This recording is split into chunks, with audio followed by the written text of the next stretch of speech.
what emotional intelligence really is. Does it have to apply in relationships alone, or it has to apply in so many areas? There are a lot of single parents out there. I would say these are the kind of women that I would send Happy Father's Day to. Even though I have this question: what if you're together and then you wanted a man or a woman that listens? What time should you bring up conversations?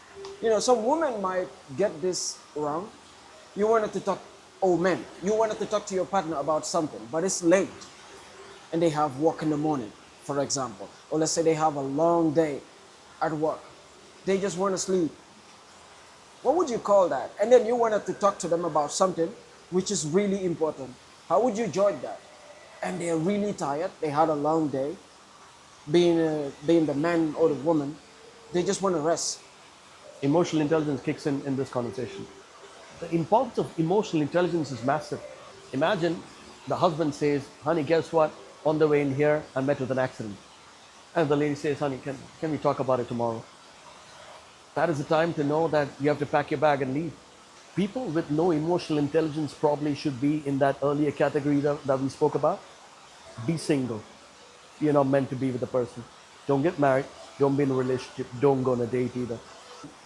What emotional intelligence really is. Does it have to apply in relationships alone, or it has to apply in so many areas? Someone without emotional intelligence is someone who lacks empathy. Let's talk about relationships. For example, in this scenario that we spoke about, if the wife comes back home after a late day at work and the husband has to tell the wife that I just met with an accident on the way in, and if all that the wife can think about is how she needs to go to sleep and she doesn't have the time to bother about all this, that is lack of emotional intelligence. And if someone says, hang on, but that'll be me faking it because that's not me, that's because you don't have emotional intelligence. Walk away. Or else probably the man will walk away from you. Even for work, let's say you're a boss and you have your employee coming into work and saying, I met with an accident on the way in. Yeah, but it's 9:30. You were supposed to be in at 9. Why? I met with an accident. And someone could say, yes, that could be a reason for people to start making excuses. I mean, as a leader, as a boss, you probably should be able to know the difference between who's saying the truth and who's not. If you can't, then you can't just start punishing everyone for someone's mishaps. You need to start making the call. And if you're answerable to someone about you and you're worried about that, if you can't take accountability for the job that you've been given, probably you don't deserve to be in that position either. The higher you go up the ladder, the more accountable you'll have to be. And if you can't be accountable, then probably you need to step down. So yeah, I mean, to sum it up, also, talking about women not going past the first date, be it men not really taking care of themselves, and then blaming women for not being attracted to them, blaming women and saying that they actually cheated when in reality, you've done nothing from your part to make sure that they stay. About emotional intelligence. What if you do everything and they still went on and do whatever is it that they do?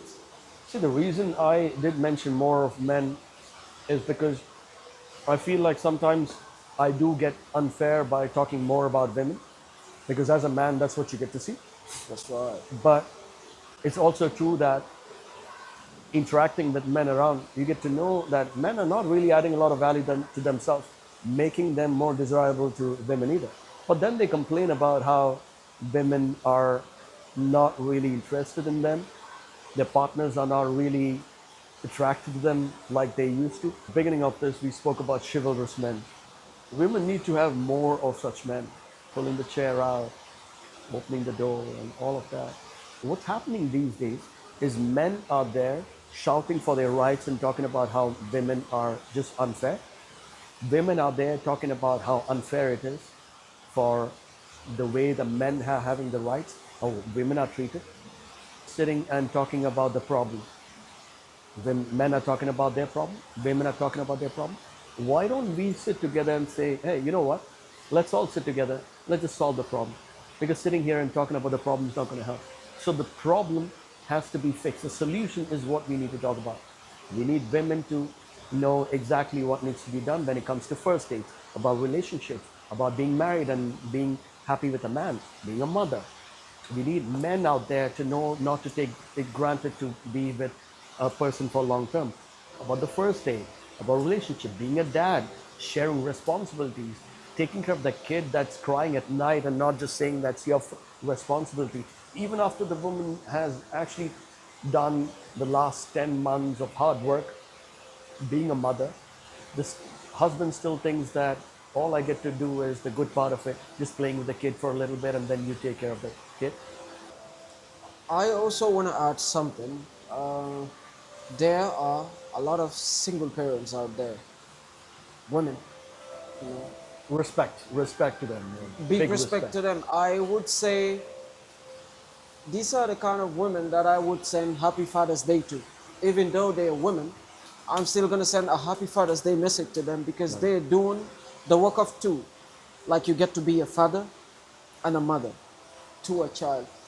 I know how difficult it is to raise a child even though both parents are present. Now I'm talking about women that are raising their kids all alone. The dad is not present.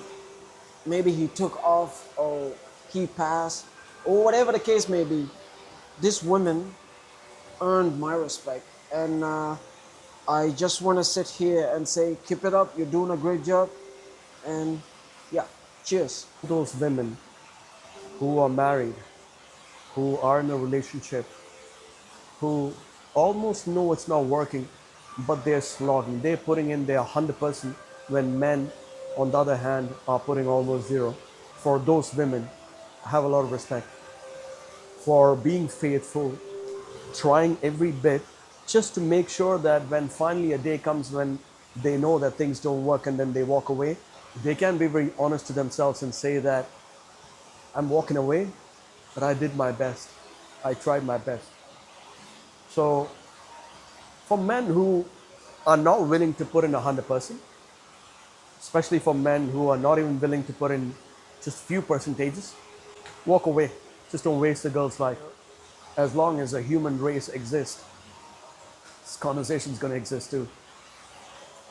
Like that. It's a Thanks, wrap. man.